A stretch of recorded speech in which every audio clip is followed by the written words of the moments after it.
मित्रों नमस्कार। आप सभी का हार्दिक अभिनंदन करता हूं इस YouTube चैनल पर। तो मित्रों, आज का यह ज्योतिष कार्यक्रम वृश्चिक राशि वालों के लिए बहुत खास है, बहुत महत्वपूर्ण है और बहुत विशेष है। तो जी हाँ मित्रों, आपको तभी यह खास, महत्वपूर्ण और विशेष लगेगा जब इसे आप पूरा देखिएगा, पूरा समझने का प्रयास करिएगा, पूरा समझिएगा, तभी आपको विशेष, खास और महत्वपूर्ण लगेगा मित्रों। तो जी हाँ मित्रों, यह कोई साधारण वीडियो नहीं है, ये काफ़ी रिसर्च के बाद बनाई गई है। और वृश्चिक राशि के जातक की कुंडली में बार बार एक पक्षी, जिसे तीतर कहा जाता है, वो बार बार दिखाई पड़ रहा था। तो मुझे लगा कि यह शुभ या अशुभ है, तो इनके बारे में चर्चा क्यों ना किया जाए। यदि अशुभ होगा तो समय से पहले आप सतर्क हो जाएंगे, और शुभ होगा तो मित्रों खुशियों का ठिकाना नहीं रहेगा। क्योंकि मित्रों, गरुड़ पुराण में कई ऐसे पक्षी हैं जो कि उनके संकेत का एक आधार माना जाता है। जैसे कि आप एग्जाम्पल ले लीजिए, कौवे का बोलना। कौवे की वाणी कई तरह के होते हैं, और कौवे की ही वाणी में प्राचीन काल में या मध्यकाल के समय कौवे का बोलना लोगों द्वारा माना जाता था कि उसके घर में कोई ना कोई गेस्ट आने वाला है। कौवे का कर कर के आवाज़ करना उसे लग रहा था कि उनके घर में कोई बड़ी दुर्घटना घटने वाली है। तो गरुड़ पुराण में इस तरह के कई श्लोक दिए गए हैं, जैसे कि मुर्गे का सुबह सुबह बोलना। लोग मानते हैं कि सुबह हो गया और सुबह सुबह शुभ माना जाता है, और वहीं पे वही मुर्गे यदि 12 बजे रात को बोलते हैं तो अशुभ माना जाता है, या उस मुर्गे को मार दिया जाता है या घर से भगा दिया जाता है। क्योंकि 12 बजे रात को मुर्गे बांगना ये अशुभ माना जाता है, और उस समय कोई बड़ी से बड़ी दुर्घटना उस घर में होने वाली होगी, या फिर किसी का मृत्यु होने वाला होगा। तो इसी प्रकार कभी कभी कुत्ते का रोना ग्रामीणों में भयभीत हो जाते हैं, भय हो जाते हैं कि कौन मरने वाले। लगातार कुत्ते एक सप्ताह तक यदि रोना, उसका लगातार एक सप्ताह तक रोना लगा रहता है, तो मित्रों गांव टोले मोहल्ले से किसी की लाशें अवश्य निकलती हैं। तो मित्रों, उसी तरह का माना जाता है कि आपकी कुंडली में बार बार मुझे दिखाई दे रहा था तीतर नामक एक पक्षी। तीतर नामक पक्षी कई तरह के शुभ और अशुभ दोनों आपके कुंडली में लेकर आए हैं मित्रों। तो जैसे कहा जाता है कि जिंदगी में तो मित्र भी हैं और शत्रु भी हैं। कहते हैं कि जिसका कोई शत्रु नहीं है वह अपनी जिंदगी में कुछ नहीं कर रहा है। ऐसे में उनका कोई मित्र भी नहीं होता है। इसका यह मतलब नहीं है कि हम जानबूझकर लोगों को शत्रु बनाएं। तो मित्रों, यदि हम अपने तरीके से जी रहे हैं तो निश्चित ही शत्रु बनना स्वाभाविक है। शत्रु या दुश्मन में से कुछ सामान्य होते हैं तो कुछ खतरनाक होते हैं। अर्थात ऐसा शत्रु जो दिल पर ले लेता है वह खतरनाक होते हैं, जिंदगी को हल्के फुल्के में नहीं लेते हैं। अब ऐसे शत्रुओं से चतुराई से बचना होता है, अन्यथा वह कब, कहाँ और कैसे आपको चोट दे देंगे आप संभल नहीं पाओगे मित्रों। तो गरुड़ पुराण के नीतिसार में कहा गया है कि शत्रु से निपटने के लिए सतर्कता और चतुरता का सहारा लेना अति आवश्यक होता है। शत्रु लगातार हमें नुकसान पहुंचाने का प्रयास करते हैं मित्रों। तो ऐसे में यदि हम चतुरता नहीं दिखाएंगे तो नुकसान का सामना हमें करना पड़ेगा। तो मित्रों, जैसा शत्रु है उसके अनुसार नीति का उपयोग करके उसे काबू में रखना अति आवश्यक माना जाता है मित्रों। तो मित्रों, जरूरी ऐसा नहीं है कि हमें शत्रु बनानी है। शत्रु बनानी स्वाभाविक सी है कि आप अच्छे कार्य कर रहे हैं, आपको अच्छे कामों में ध्यान लगा हुआ है और आप तरक्की कर रहे हैं, तो शत्रु बनना तय है। ऐसे में वृश्चिक राशि के जो जातक होते हैं मित्रों, इनका शत्रु बनना तय होता है, क्योंकि इनकी खूबसूरती ही उतनी है कि शत्रुता जीवन में आना तय है। ऐसे कार्य जिनका होते हैं जिनसे कि शत्रु आना तय रहता है, क्योंकि किन्हीं के बात वृश्चिक राशि के जातक को बर्दाश्त नहीं होता है और किन्हीं के बात सहने की क्षमता नहीं रखते हैं, क्योंकि वृश्चिक राशि के जातक गलत नहीं करते हैं। जब गलत ही नहीं करते हैं तो डरेंगे किस बात के लिए। लेकिन यह कलयुग है मित्रों, इस कलयुग में लोग चाहते हैं कि आप हमसे दब के रहो, आप हमारे पास हाथ फैलाओ, भीख मांगो, तभी लोगों को अच्छा लगता है। यदि मित्रों आप लोगों से आगे बढ़ गए हैं और तरक्की कर रहे हैं तो लोग आपसे जलने लगेंगे और फिर आपको गड्ढे में धकेलने का उनका कार्य प्रारंभ हो जाता है। लेकिन वृश्चिक राशि का जो छांव होते हैं वो काफ़ी भारी हैं, जिसकी वजह से न भूत पिचास, न तांत्रिक वांत्रिक और ना ही कोई दुश्मन आपको कुछ बिगाड़ सकता है, लेकिन आपको परेशानी में डाल जरूर देते हैं मित्रों। तो आपको घबराने की आवश्यकता नहीं है, वीडियो के अंत तक बने रहिए। मैं आपको काफ़ी महत्वपूर्ण बातें वीडियो के अंत में बताने वाला हूँ। तो मित्रों इससे पहले जो कृष्ण महाराज को मानते हैं अपने प्यारा हाथों से एक सब्सक्राइब, एक लाइक और एक शेयर अवश्य करें। कमेंट में जय श्री कृष्ण अवश्य लिखें मित्रों। श्री कृष्ण महाराज और राधा आपकी भला अवश्य करेगी। कृष्ण महाराज की आशीर्वाद जहाँ पे पढ़ते हैं सोने पे सुहागा हो जाता है मित्रों। रात को दिन और दिन को रात करते हैं। तो कृष्ण महाराज कलयुग के एक ऐसे देवता हैं जो कि आज भी लोगों पे आशीर्वाद बरसाए रखते हैं। और वृश्चिक राशि एक प्रकार का स्वयं ही कृष्ण है और कृष्ण को वृश्चिक राशि के जातक तो मानते ही हैं, लेकिन खुद भी एक प्रकार का कृष्ण है और लड़कियां खुद भी राधा है। तो जी हाँ मित्रों, आपको घबराने की आवश्यकता नहीं है। और भी कई गरुड़ पुराण की बातें हैं, तो चलिए हम आपको बताते हैं। आप लोगों से हाथ जोड़कर विनती है कि वीडियो के अंत तक अवश्य बने रहिएगा मित्रों। तो मित्रों यदि आप अमीर, धनवान या सौभाग्यशाली बनना चाहते हैं तो ज़रूरी है कि आप साफ सुथरे, सुंदर और सुगंधित कपड़े पहनें। गरुड़ पुराण के अनुसार उन लोगों का सौभाग्य नष्ट हो जाता है जो गंदे वस्त्र पहनते हैं।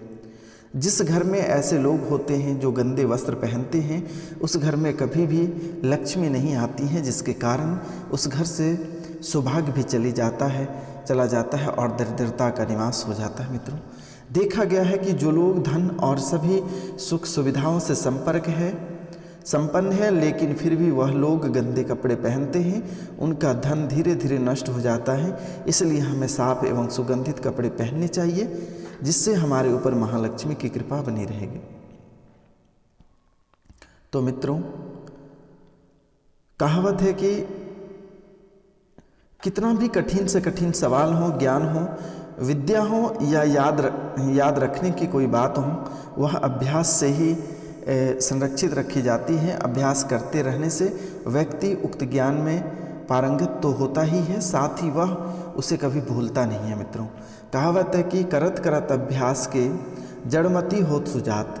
तो मित्रों कहते हैं कि करत करत अभ्यास के जड़मति होत सुजात, रस्सी आवत जात सिल पर करत निशान। तो जी हाँ मित्रों, क्या कहते हैं? करत करत अभ्यास के जड़मति होत सुजान, रसरी आवत जात मिलकर करत निशान। अर्थात जब रस्सी को बार बार पत्थर पर रगड़ने से पत्थर पर निशान पड़ जाता है तो निरंतर अभ्यास से मूर्ख व्यक्ति भी बुद्धिमान बन जाता है मित्रों। अभ्यास के बगैर विद्या नष्ट हो जाती है। यदि ज्ञान या विद्या का समय पर अभ्यास नहीं करेंगे तो भूल जाएंगे। गरुड़ पुराण के अनुसार माना जाता है कि मित्रों जो भी हम पढ़ें उसका हमें हमेशा एक बार अभ्यास करना चाहिए, जिससे कि वह ज्ञान हमारे मस्तिष्क में अच्छे से जम जाए। अब हम बात करेंगे निरोग काया के बारे में। तो वृश्चिक राशि के जो जातक होते हैं मित्रों, अक्सर हड़बड़ी में भोजन करते हैं, उल झुल चीज़ खा लेते हैं। रास्ते में कोई अच्छी चीज़ मिल जाते हैं तो वो उसको खाए बगैर उनको संतुष्टि ही नहीं होता है मित्रों। तो आइए हम जानते हैं संतुलित भोजन के बारे में। संतुलित भोजन करने से निरोग काया प्राप्त होती है। भोजन से ही व्यक्ति के सेहत प्राप्त करता है और भोजन से ही वह रोगी हो जाता है। भोजन ही हमारे शरीर का मुख्य स्रोत है। हमें हमेशा आधी से ज़्यादा बीमार इस वजह से होना पड़ता है कि हम संतुलित खान पान नहीं लेते हैं, जिसके कारण से हमारा पाचन तंत्र ठीक से काम नहीं करता है। इसलिए हमें सदैव सुपाच्य भोजन ही ग्रहण करना चाहिए। ऐसे भोजन से पाचन तंत्र ठीक से काम करता है और भोजन से पूर्ण ऊर्जा शरीर को प्राप्त होती है, पाचन तंत्र स्वस्थ रहता है और इस वजह से हम रोग से बचते रहते हैं। मित्रों हम बात करते हैं एकादशी व्रत को ग्रंथ और पुराणों में श्रेष्ठ बताया गया है। गरुड़ में तो इसका महिमा का खूब बखान किया गया है। जो व्यक्ति एकादशी का व्रत रखता है वह सभी कष्टों से बचाव रहता है, उसे उस व्रत का निश्चित ही लाभ मिलता है। मित्रों एकादशी व्रत रखने के कुछ नियम होते हैं और इस व्रत को नियम अनुसार ही रखना चाहिए। इस दिन सिर्फ फलाहार ही लेना चाहिए, किसी भी प्रकार का व्यसन नहीं करना चाहिए, तभी यह व्रत फल देते हैं। ज्योतिषों के अनुसार इसे रखने से चंद्र का कैसा भी बुरा असर हो वह खत्म हो जाता है। हालांकि तुलसी का महत्व गरुड़ पुराण के अलावा अन्य कई पुराणों में भी बताया गया है।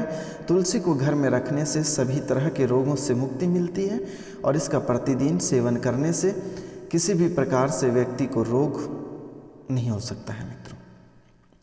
तो मित्रों तुलसी को अपने घर में स्थान दें तथा जल देने से अवरुद्ध रास्ते खुल जाते हैं और इन्हें भगवान के प्रसाद में सेवन करने से सारे शरीर और मानसिक विकार दूर हो जाते हैं। विष्णु जी की पूजा के पश्चात इनकी पूजा करने से बहुत फल मिलता है। मित्रों हम बात करेंगे मंदिर और धर्म का सम्मान करें। किसी भी देवी देवता या धर्म का अपमान करने वाले को एक दिन जिंदगी में पछतावा होता है और वह नरक में जाता है। गरुड़ पुराण के अनुसार ऐसे लोगों के बारे में बहुत कुछ लिखा हुआ है।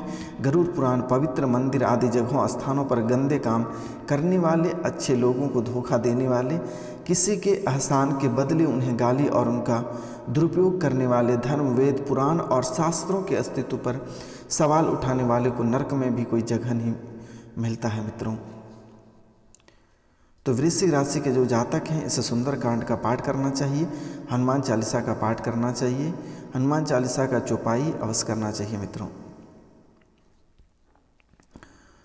तो मित्रों गरुड़ पुराण जो है हिंदू धर्म के महत्वपूर्ण पुराणों में से एक माना गया है, लेकिन फिर भी लोगों के मन में यह सवाल होता है कि आखिर गरुड़ पुराण का पाठ किसे और कब पढ़ना चाहिए, कैसे और कब पढ़ना चाहिए। तो गरुड़ पुराण का पाठ आमतौर पर किसी परिजन की मृत्यु के पश्चात पूरे 13 दिनों तक सुनने का विधान है और मान्यता है कि इस दौरान गरुड़ पुराण का पाठ मृतक भी सुनते हैं, क्योंकि उनकी आत्मा 13 दिनों तक घर पर ही रहती है। ऐसे में उनकी आत्मा को सांसारिक मोह का त्याग कर मोक्ष प्राप्त करने में आसानी होती है। गरुड़ पुराण में जन्म, मृत्यु और मृत्यु के पश्चात की घटनाओं का वर्णन किया गया है, इसलिए लोगों के मन में यह सवाल होता है कि क्या गरुड़ पुराण केवल किसी की मृत्यु के बाद और सूतक वाले घरों में ही सुने जाते हैं या फिर गरुड़ पुराण के सामान्य दिनों में भी पढ़ा जा सकता है। तो मित्रों जानते हैं कि गरुड़ पुराण का पाठ सामान्य दिनों में भी पढ़ा जा सकता है और गरुड़ पुराण में कर्मों के अनुसार मृत्यु के पश्चात की स्थितियों का वर्णन किया गया है। इसके अधिष्ठा त्रिदेव भगवान विष्णु हैं। गरुड़ पुराण में भगवान विष्णु अपने वाहन गरुड़ से बात करते हुए कहा जाता है कि एक बार गरुड़ ने प्राणियों की मृत्यु, यमलोक, स्वर्ग, नरक, सद्गति आदि से जुड़े रहस्य मुक्त प्रश्न पूछे, तब भगवान विष्णु ने इन सभी सवालों का विस्तार पूर्वक जवाब दिया था। मित्रों और इन्हीं प्रश्नों के उत्तर के साथ गरुड़ पुराण को तैयार किया गया था।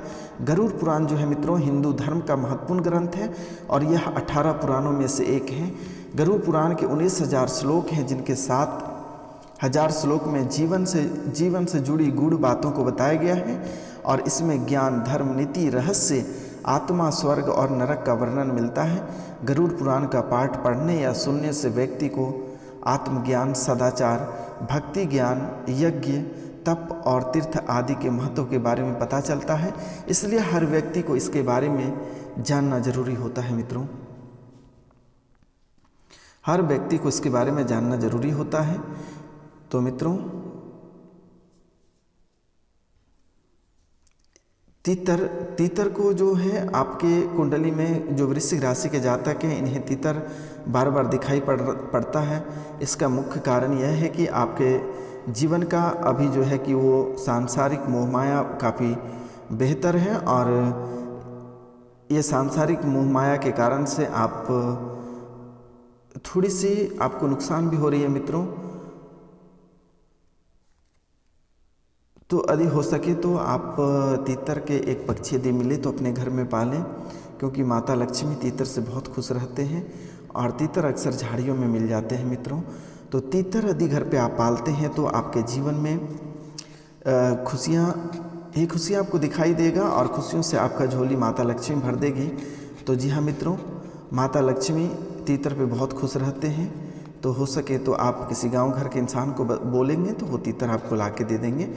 तो मित्रों, आप उसे घर पर अवश्य पालें। घर पे पालने से सुख, समृद्धि, शांति और धन की बरकत होती है।